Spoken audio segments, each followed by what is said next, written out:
Dude, Tristan, straight up, I guarantee you, if you start paying them, do it on the performance, they will not take 8.5 hours to do that route. I guarantee you they could shave 1.5 hours to almost 2 hours off of that day, still get the routes done and make way more money. If we can allow another person to step into our shoes and take over our role and pay them a decent wage to provide food for their family, like, we should do it. Most people that start a business for the first 3, 4, 5 years, they just roll everything back into the business. You'll wake up one day and be like, why do I keep pulling my hair out of my head and running around like a chicken with my head cut off for literally nothing? Because you've literally rolled everything back into the business. And that's a big, huge problem. And that's why 85% of businesses go out of business in the first 5 years. All right. So today we have Tristan.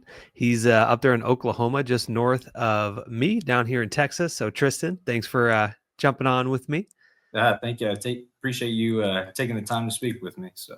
Absolutely. Absolutely. Maybe if you could catch me up, maybe 30, 60-second kind of snippet at like year in business, where you're at, and then we can jump into the questions and see how I can help. Yeah. So I started up pretty late last year. Probably about May. And, so far this year, I've grown to, kind of have one crew, a full-timer, part-timer, and then I kind of fill in. I work at a fire department, so I kind of needed the second guy just to fill in all my off days, basically, kind of give me a little bit more time at home. Yeah, I went from starting by myself, did that for the first year and had a high school kid. And now this year I'm looking to grow, or at least get into plans on how I'm going to grow next year. So we definitely have a couple hurdles to overcome. That's going to be towards the end of the season that I want to kind of learn how to prepare for next spring. Yeah, very cool, man. Okay, so full-time firefighter, right? Or is Yep. that, wow, so you're doing this, so full-time firefighter, starting lawn business on the side. That's super exciting. And you've mastered already. So it sounds like you've got a few employees, or at least a crew. Dude, yeah. Wow, dude, you there's anybody that's out there watching that doesn't have a job, or maybe has a part-time job that is struggling getting started, man, dude, you're crushing it. Like, no excuses for anybody else watching that has more time than you. So cool, man. So like, what's the long-term goal here? So like, where do you want, you've already got like one crew, you're doing this kind of part-time. I mean, are you trying to just build this on the side? Do you want to step away from the firefighting side of things? Like, what do you want to do? Yeah, I've kind of thought about that. I'm not in the business to make 500 to $1 million. I really just want something that's going to sustain me and not necessarily be, eventually get to a point where I can kind of just peek in the business and really not have to be in the field. Currently, I would say last year and a little bit of this year, I was putting in almost 120 hours a week between mowing and the fire department. So 7 days a week, 72 hours at the fire department, every other day, 10 to 12 hours during the week. So I got a kid on the way here towards the end of mowing season. So I'm really trying to get it set up where I'm going to have a little bit more home time. So yeah, wow, dude, that's insane. So if I can get to 2 crews, that would be the goal. Yeah. So like, what's really tough, and a lot of people that are going to watch us at a later time, and especially you though, like, what's really hard is when you have only one crew and you have 2 people. Like, if one guy doesn't show up, there's no way the other guy is going to pick up 50% of the slack, Yeah, I've learned that. But you could always move jobs to the next day, stuff like that. But yeah, 2 crews, I think, is actually a little easier than one crew and 2 people. So, because at least when you got 4 guys, if one guy doesn't show up, the other 3 guys can kind of pick up that workload a little bit. But cool. So like, what do you think maybe, or like, how can I help you? Where do you think like the biggest learning or questions that you have that hopefully I can help you out with? Yeah. So like I said, I'm just trying to figure out how to get more time home. I'm not necessarily trying to like not be out in the field. I want to put in 2 to 3 days a week and all that. Right now, I've got it from 120 down to 84 just by hiring one more guy. So it definitely cut down a lot. But when I'm trying to figure out, I've got almost all the stuff to start up another crew. I just need accounts and just a new guy. And we're almost to the point where I can go ahead and run a half crew, have the 2 guys, one part-time, one full-time, those guys go out. And then on my off days from the fire department, I go run out and do a whole route by myself. That's kind of where I'm at, but I'm not sure how to manage going to a second crew, especially when I can't like just guarantee that they're going to have enough work, and go into that. So, you know, I learned we hit capacity, trying to grow into the second guy to full time. And I'm not sure just really what the next step would be. So let me ask you a question. How much are you charging per hour right now? We're at about 110. Goal is 120. So we did start pretty low last year. First year in business, I had no clue what I was doing. Just kind of called a couple different companies. I even called a couple different cities near me, like Tulsa and Oklahoma City, and just asked a couple of those guys what they were charging.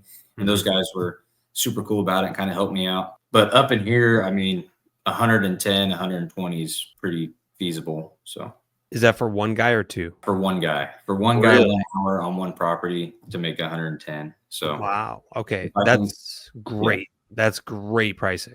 I was gonna say, okay, wow. yeah, Interesting. like I said, last year, it was a big bump coming to this year. I mean, I lost a good amount of customers, but it paid for itself. So Yeah, that's awesome. That's awesome. So, have you thought about doing like hiring somebody part-time where you just kind of say, "Hey, look, I've got work for 2 days a week, maybe Mhm. three, and as hopefully we get more clients, the hours may go up." But have you thought about like hiring somebody just part-time? Yeah, and that's, I've got a couple people that have kind of reached out to me. They're like, "Hey, I just need like 2 days or something like that." But it's kind of those days where I can't really justify hiring someone if I can work, because part of me is like I feel guilty if I'm not out in the field. Mhm. So I try to work more. Wife doesn't really like that, but and it's that, and I just need a little bit probably more accounts to sustain another guy. So Yeah. So, what you could do, because to me, it sounds like what you had said is that your goal is to, ideally have this run without you and be more present, with the family and everything. Right. mhm, So, if that's the goal, also, a lot of people do feel guilty as owners when we're not out there. And I did too for a period of time. And mhm, I still do sometimes in the back of in my head, but I have to this is I remind myself, I say, look, we as entrepreneurs create opportunity and good, healthy paying jobs for people. mhm, And so if we can allow another person to step into our shoes and take over our role and pay them a decent wage, take care of them, to provide food for their family, like we should do it. mhm. Because and that's like how I reframe the brain, is like I'm giving this person an opportunity to come in, work hard, make good money, and feed their family. And so if I could continue to do that and multiply and create opportunity for 10 people or 50 people or 100 people, like it's a good positive thing. And so you and I getting stuck out there pushing the mower for 8 to 10 lawns each day is actually delaying that and hurting the opportunity for someone else, if that kind of makes sense. And so, Yeah, and that's kind of what I would tell myself. Now obviously when I'm on like vacation or something, sometimes I feel bad, but like if I'm with my family, like, in my eyes, family comes first before business and money. yeah, And so that is justifiable, especially if you want to stay home and be like more present. mhm, But yeah, I mean that's and if you did that for you to not feel as guilty, which this might help a little bit. So let's say you hire somebody for 2 days a week, they go out and do those random mows or whatever weird production work that you've got going on.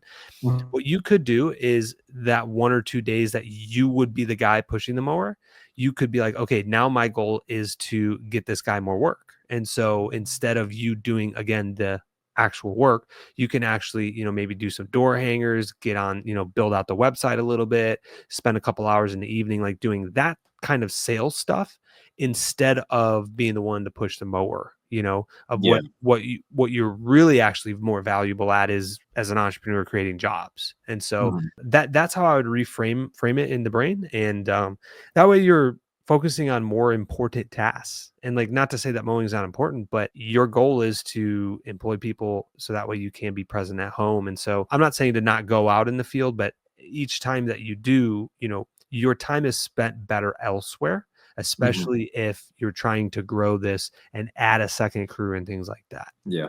No, I totally agree with that. One of the biggest things for me is I love the admin side.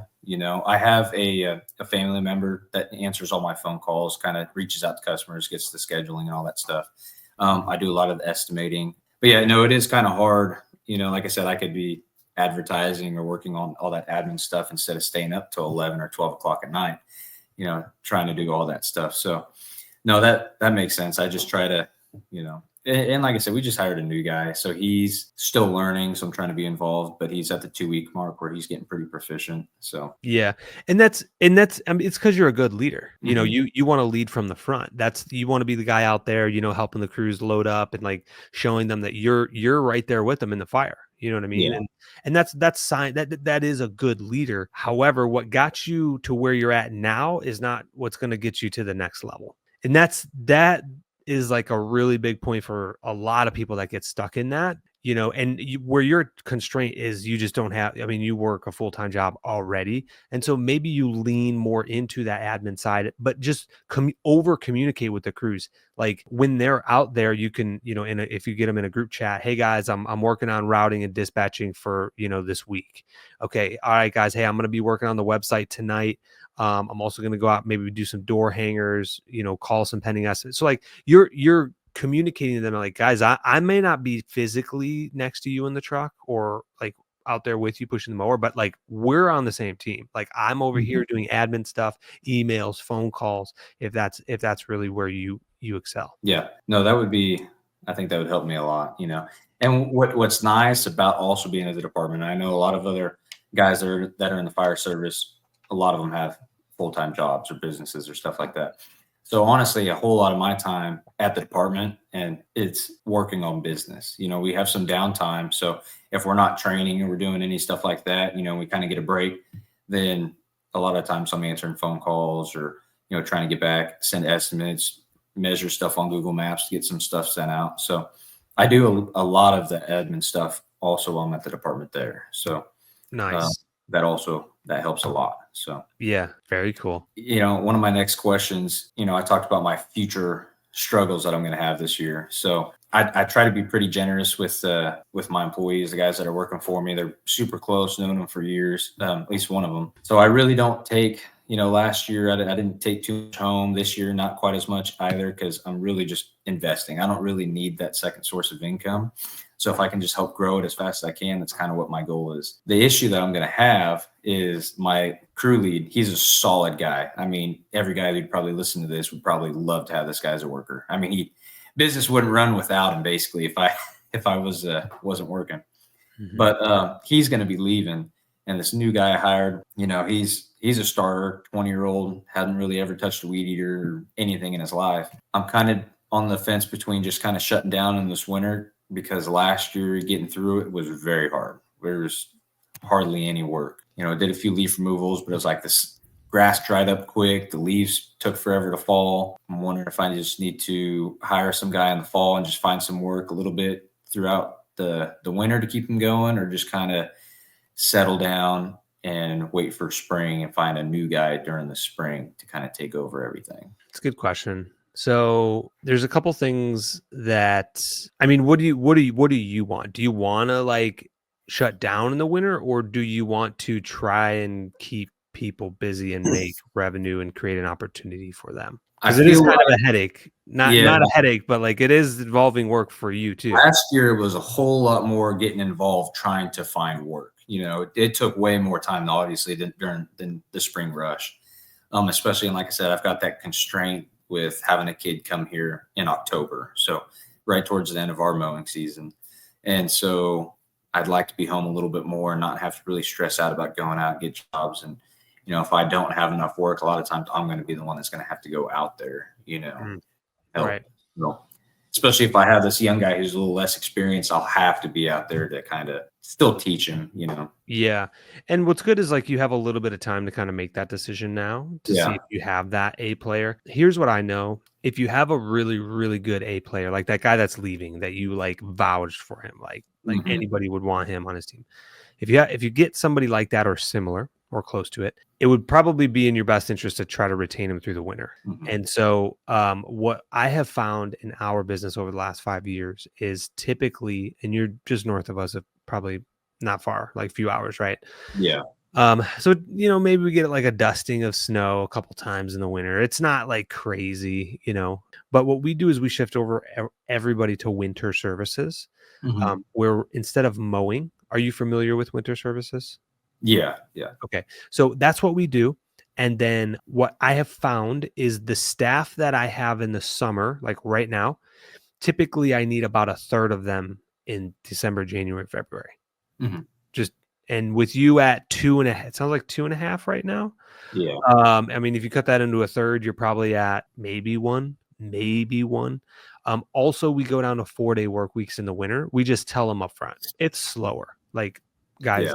we don't work Fridays, December, January, February, which the guys love because That's kind of where we're at right now, is Monday through Thursday. So Friday yeah, for projects if we get them. So yeah, okay. So yeah, I mean, you could do that. You could be upfront with them and say, hey guys, like in the winter, like we're going down to 3-day work weeks because you guys are already at 4. Like you're going down to 3-day, and then typically, well, in your model, like you probably maybe only able to retain one person. But again, that is going to require more work from you, like to schedule, dispatch, do all that stuff. And then the way that you would do it properly is like just send an email out to everybody and say, hey guys, like this, we're going over to winter services. Everybody is kind of just like, that just is what it is. And you probably didn't do it last year. So no. you would like automatically like, hey, this is just a new thing we're doing each winter. We're going to focus on bush trimming, cleaning up leaves, and just go down the checklist on every property. If there's nothing to do, we will skip you. So that way you are not billed, but this will save you from a really hefty charge in the spring to get a spring cleanup. And so that might be able to keep, some busy work. But yeah, I don't really like the idea of like fully shutting down because I mean, it's tough though when you're at your size though. But if Mhm. you could plug somebody in part-time and then continue selling this summer to try to pick up some more accounts, so that way you can be a little bit more busier during the Mhm. winter. And then again, yeah, if you have a really star player, I personally would try to retain them, even if it's only 3 or 4 days a week in the winter. But if you really don't have a solid guy and you're like, you know what? I got a new baby on the way. I'm like, let me be present, this winter and Mhm. in January and February. And then come February/March, like we'll hit the ground running. I'll hire 3 or 4 guys. We'll hit it hard this spring.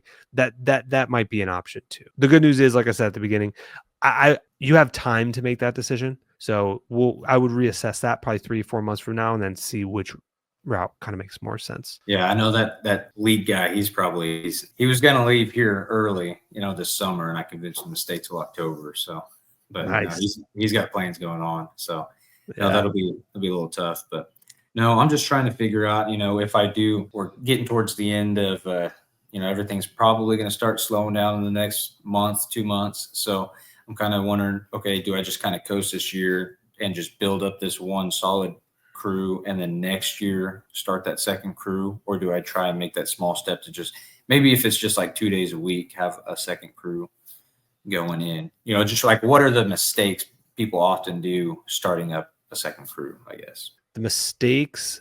Okay, do you have your team like on a performance pay, like P for P? No, not currently. I've kind of thought about that. It was kind of tough because, like I said, I just hired this other guy, and that other guy, my main guy, he gets paid, $23 an hour, so he gets paid pretty good for up here. And the other one, I think he gets paid just under 20. So I try to be pretty generous, kind of like what you said about having provide jobs. That's kind of my philosophy too. So Yeah. uh, The biggest problem I see is when people go to multiple crews, they're not on a performance pay. mhm. And the reality is you got a star dude, that guy you're paying 23, and then this 20-year-old. So I bet the guy that's making 23 is probably the driver. He's probably the driver right Yeah, now. And yeah, so he's overlooking everything. But the minute he leaves and the 20-year-old's got to step up and drive the truck, and then you plug another new guy in there, you're not there to yeah, see. And so what happens is they waste a lot of time. They take a lot of breaks. There's just not a true necessary leader around sometimes, unfortunately. And so what's stopping them from just, not moving with a purpose? And I mean, if they're making hourly, again, they want the job to take twice as long so they get paid more for longer hours. You want the job to be cut in half so that way they can go do another job and make more money, right? And so we're going in opposite directions. And so the quicker that you can get on performance pay and align the same vision and say like, I want you guys to make 25 an hour, and I'll pay you that if you hustle hard and get jobs done. Like, and here's how you do it. You earn a percentage of each lawn that you cut. So what we do is 33% on a $60 lawn cut, you'd get $20. So guess what? If you could do more of those lawns in a day, you're going to get more money. And so, and then it's just about finding really money motivated people. Some people don't work well in the performance bay just because they're not money motivated, but the ones that are, you'll never have to like double check the dispatch board. Or I'll give you an example today. Actually, our crew is amazing, by the way. There was some lightning. There was a pop-up storm here down in Texas. So I sent out a group chat. I said, hey guys, there's some lightning in the area. It's going to be about an hour and a half. So just go ahead wherever you're at on the route, wrap it up. And most of the guys were like 70% through their route. They had like maybe like 5 or 6 lawns left, but it started like kind of drizzling / raining. There was lightning. Like 4 of my crews we're getting the routes done, like lightning or not. And I'm like, I appreciate that, but at the same time, I care about my team, and I don't want you guys to be like injured from this. But I'm doing my job to let everybody know, hey, wrap it up, find a good stopping point, and bring it on back because there's lightning near the area. And the money motivated ones, man, you don't have to worry about them. They'll just crush it, So yeah, I've definitely looked into that pay for performance deal. I know that's probably a conversation. I don't know if that's like, if I'm paying this guy 23, if I need to say, hey, we're going to have you a base pay at 18 or something like that, then pay you 33. I don't know if that's how that works, or you keep him at 23. I'm not quite sure. Yeah, for him, what I would do is I would just grandfather everybody in with what they're already making. And then on the back end, what you can do is just run the numbers. Like, okay, here's your paycheck at 23 an hour times all of your clocked hours, Monday through Friday. And then here's what you would have made on P4P, on performance pay. And literally like all you're basically doing, honestly, like from shooting from the hip, 25 to, and if you want to be conservative, maybe 30%, maybe give them 25 to 30% if they're just mowing lawns, and just run the numbers on the back end for a couple of weeks and just see, okay, this might be like way too much, right? And then, okay, maybe we go down to like 22 or 24%, but you can always tweak those. So like in the June, July, August, we go up to 40% because it's miserably hot here. And so we just want to really take care of our team. But we charge 90 an hour down here in Texas at our main location. And so, but just, run it on the back end. I think Mike Andes, he does generally like 1/3, 33%. And that's okay. Because when you sit down and look at the P&L, the cost of goods sold, direct labor is technically a cog on there. And so the 33% is a decent, like it's okay. Like you'll be okay. But if you want to start a little bit more conservative, maybe start at like 25% and see how that looks. Gotcha. Yeah, I know. And the other thing that kind of makes me nervous about going to that was just because last year we were growing, this year we're still growing. We're finally getting to, at least during this off season, pick and choose. Got pretty picky, especially when I lost, and I only had that one full-time guy. We didn't have a second guy. Got pretty picky.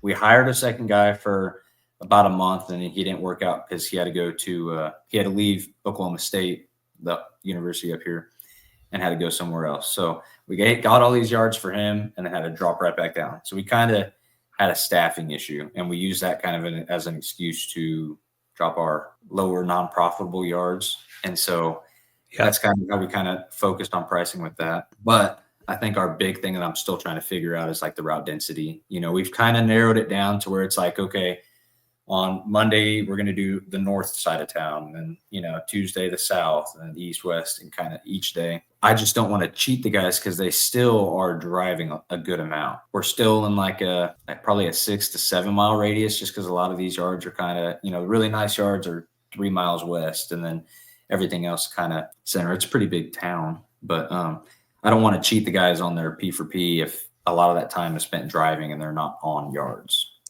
Yeah, I think you'll be okay at 110 an hour, honestly. I just went through this at our second location. We were charging 70 an hour, and they were not making good money. They were like, and I have guys that hustle because 2 of them came from our main location that we pushed out to the satellite one. And I know they work hard.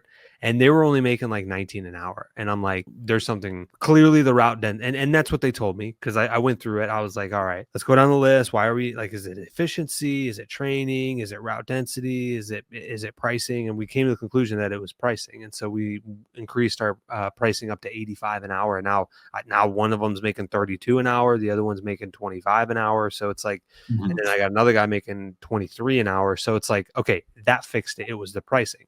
Yes, there was a little bit more drive time comparable to our main location that has been around for 5 years. Like, yes, that one's definitely clearly going to have like 50 properties in one neighborhood. Like and that's real. Like it's that happens. So I think at 110 an hour, you will be a-okay.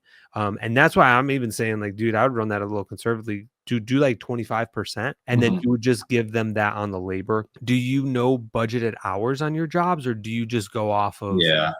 Okay. So you do good. That's good. Yeah.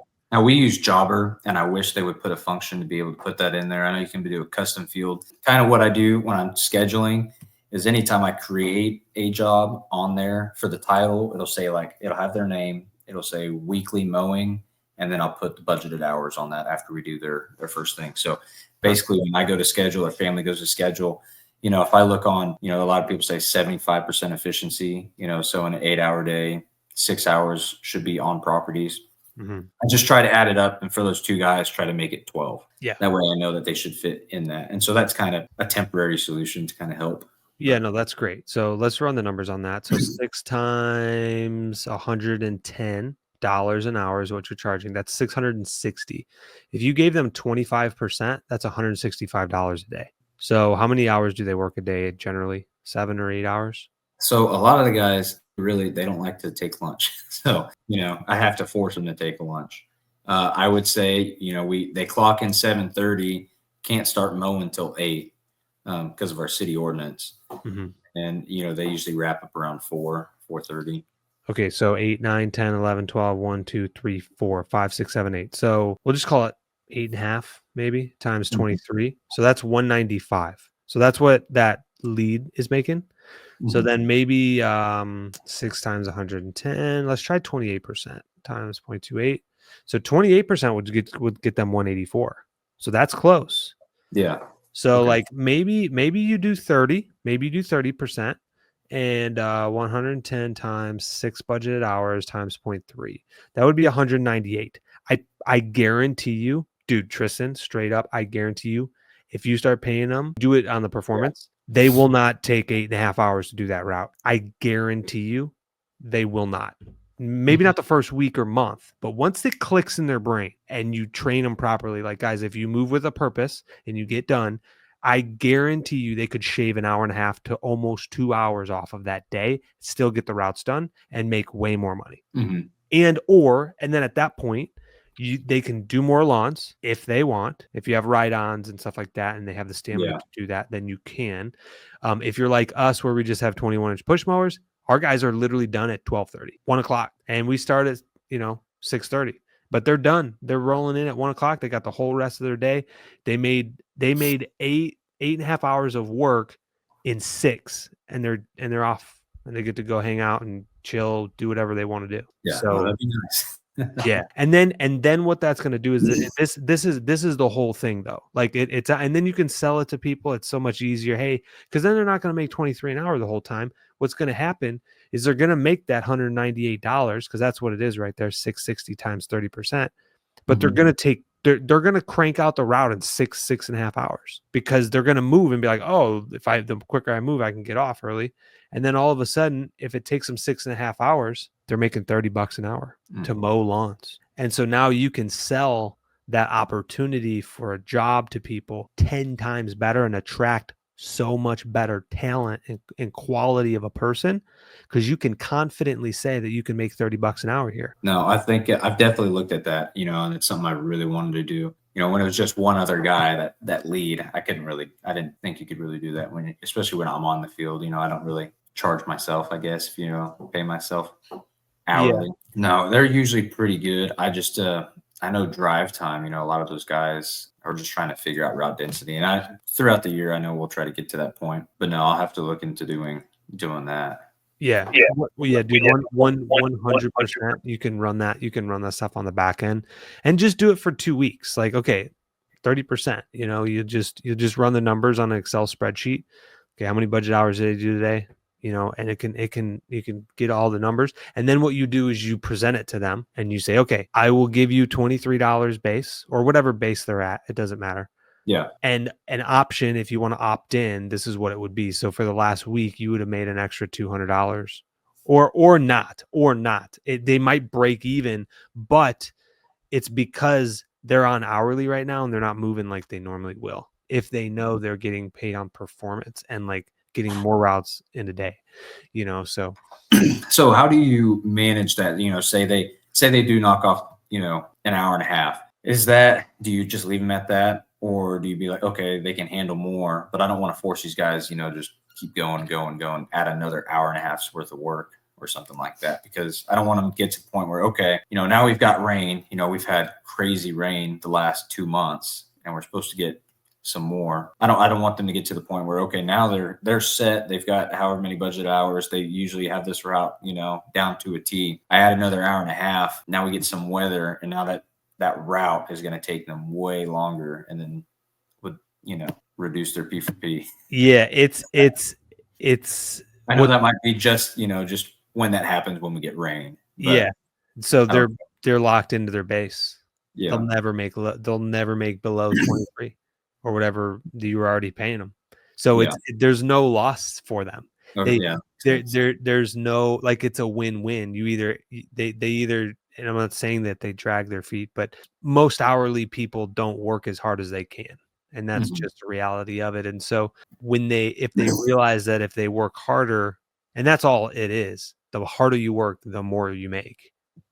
If you have one crew that crushes it and gets the route done early, then you just communication, having those conversations. Hey, how was the route today? How are you feeling?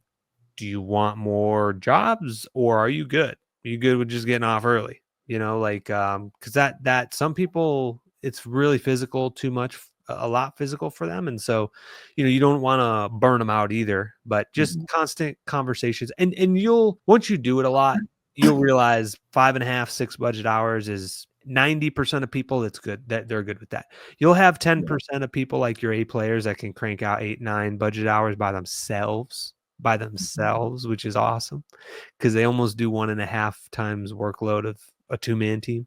But what I would tell you is that is probably the pivotal thing of going to a second truck, that it's fine when you have one truck and one guy you can trust. But the minute you add that, the minute you get to the third employee, performance pay has to, if you don't want as many headaches as I had and plenty of people have, performance pay all day.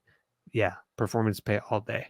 See, and I definitely, when you mentioned that, I just, found another problem, and that might have had a solution, because I've got that crew lead guy, he'll come in early. He'll come in an hour early, get stuff done and all that, off the clock. Doesn't even have to get onto him. I got to tell him to clock in if he's doing business stuff. He prefers to get off early, 3 o'clock, 2:30, Our other guy, he wants hours, he's only working a couple days a week. He wants to work longer. He wants more yards. The other guy, not so much. So, if I can get to a crew and, the guys that want less yards, I can throw them together, and the guys that want more, I can throw them together, as long as they're, like you said, being efficient with the P for P, that'd probably work out pretty well. Yeah. And there's no losing for them because they're always going to be locked into their base pay. Yeah. Next question I had was, what would be some good ways or responsibilities that I could delegate to kind of reduce the workload off me, but also keep quality high with those guys in the field, in terms of like either admin work, estimates or something like that while they're out, or especially, if I'm working at the department, or shop maintenance, maintenance, stuff like that. So do you delegate anything outside of their normal route right now? If I see that they've got an estimate on the way, they'll probably go swing by that, just because I like to get estimates back to customers as soon as I can. If I know if they're in the neighborhood, I'll holler at them and go do that. Kind of, I would say, other than that, then probably not. They usually don't do too much. So do they just report to you and give you like the budget hours they think that the job is going to be, or? yes and no, kind of. So what we did is we do that. We have a group chat, and we do use WhatsApp. He'll go there, take a video, say, hey, this is what I think it's going to be, and he'll just send it back to me. I'll look at it, watch the video, and be like, okay, if I need to measure this property on Google Maps, I'll measure it on the property and kind of compare it, and then we'll go and send that estimate and stuff like that. So. Okay, cool. So some things off the top of my head that 1000% should be delegated that you should not be doing. Actually, I made a video about this, by the way. It's already live. I don't remember exactly what it was. Oh, I think the title is "What is your time worth?" And I went through each category.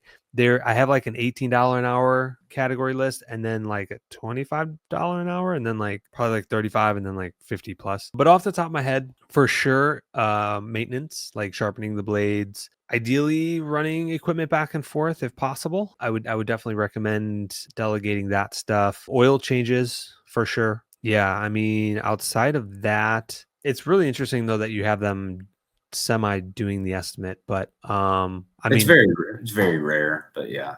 Yeah. Usually on days I'm at the department, so it's probably 2 days a week if we do get something there.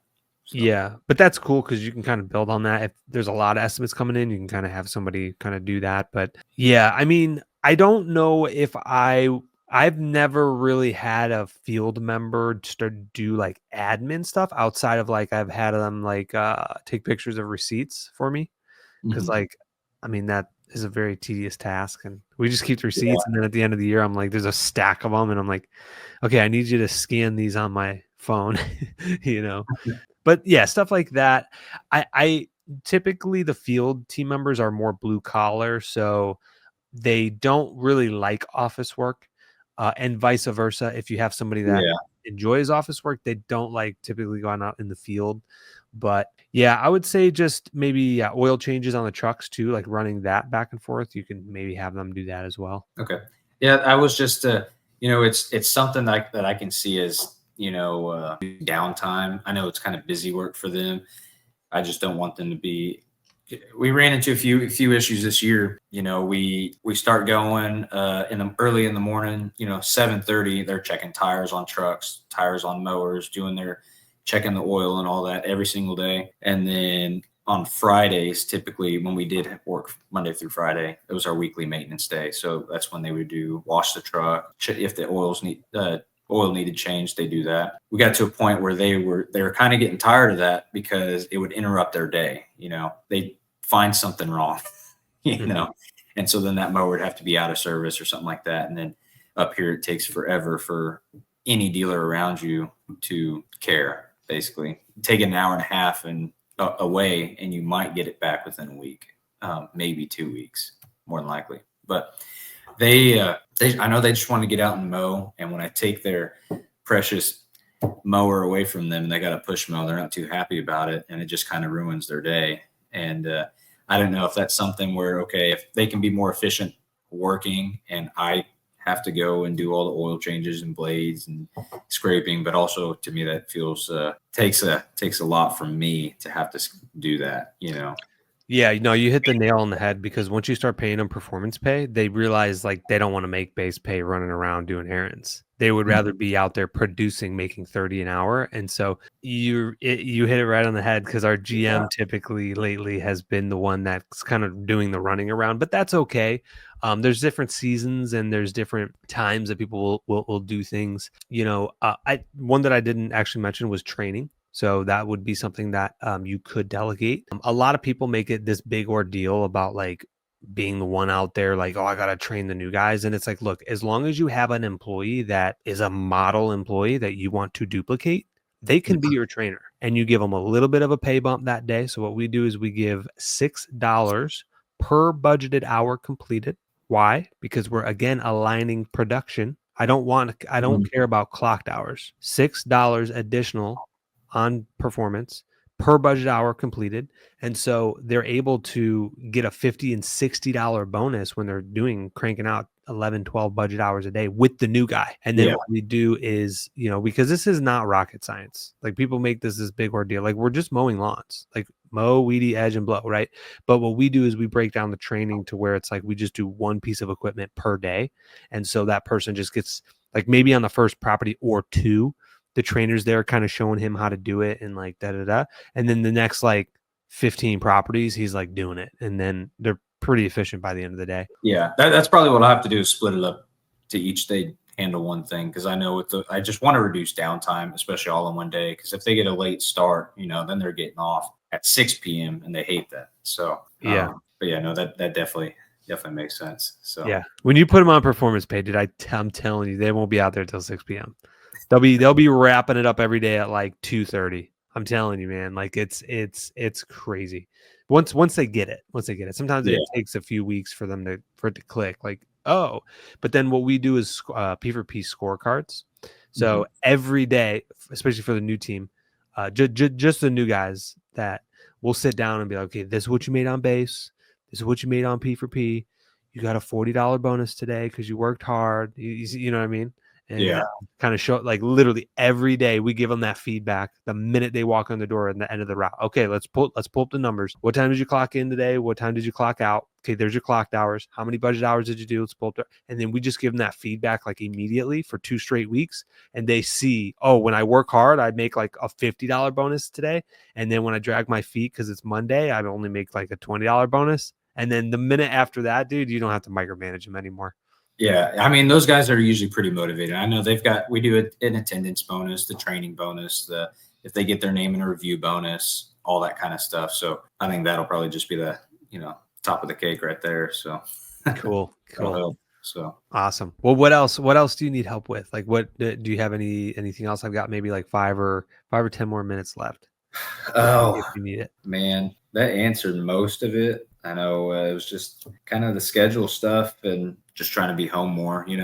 My whole goal this year is obviously take more money home. That was probably our biggest thing. Was I invested so much that I got to bring a little bit more money home. Trying to figure that out. Capital is kind of what we're trying to figure out, because we had some big expenses to have to pay and all that. I had to get a new trailer because the other one totally broke down, and then that one had issues. So I mean, that was a good 4,000 down the hole pretty fast at the beginning of the year. So we're just trying to catch back up. Yeah. Now you are going about it correctly, because most people that start a business, for the first 3, 4, or 5 years, they just roll everything back into the business.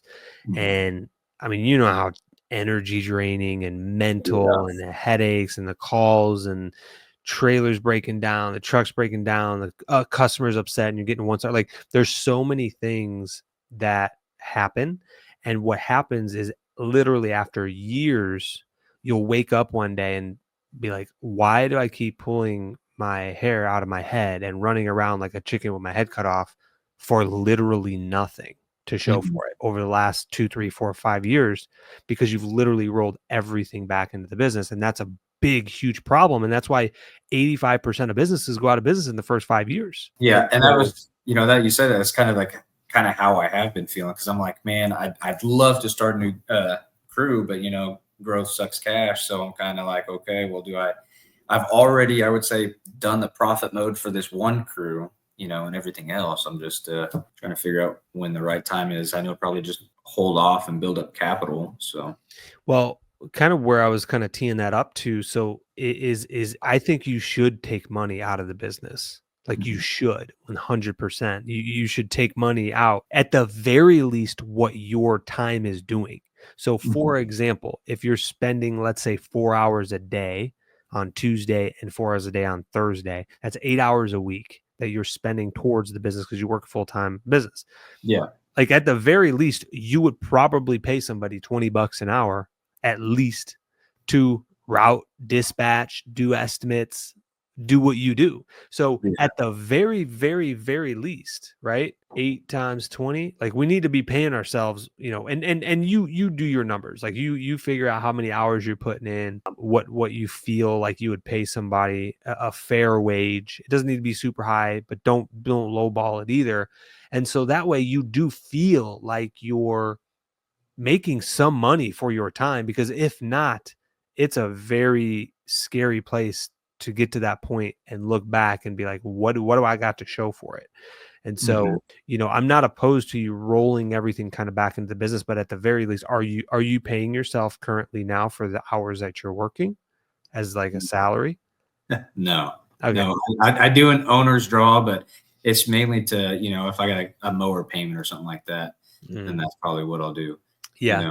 But I definitely see that, because I do get to the, I like nice stuff. I want my crew to have nice stuff. I want whatever makes it easier for them. That's what I want to do. If it's $300 for a weed eater, that's, 5 pounds less, and they're going to be on it for 10 hours a day, I'm going to make that investment.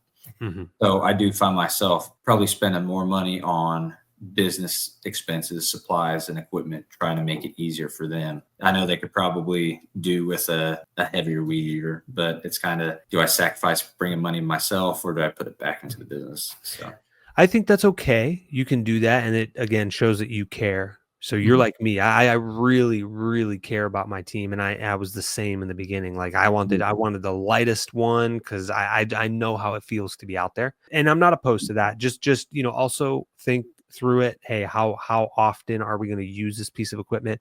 Asset utilization is a big thing. So if they're only going to use, let's call it, like, I'm just going to shoot this out there, like, let's say an aerator or something, where they're only using it maybe like once a month or something, or this really big leaf vacuum that will suck it up and make the leaves so much easier to pick it up.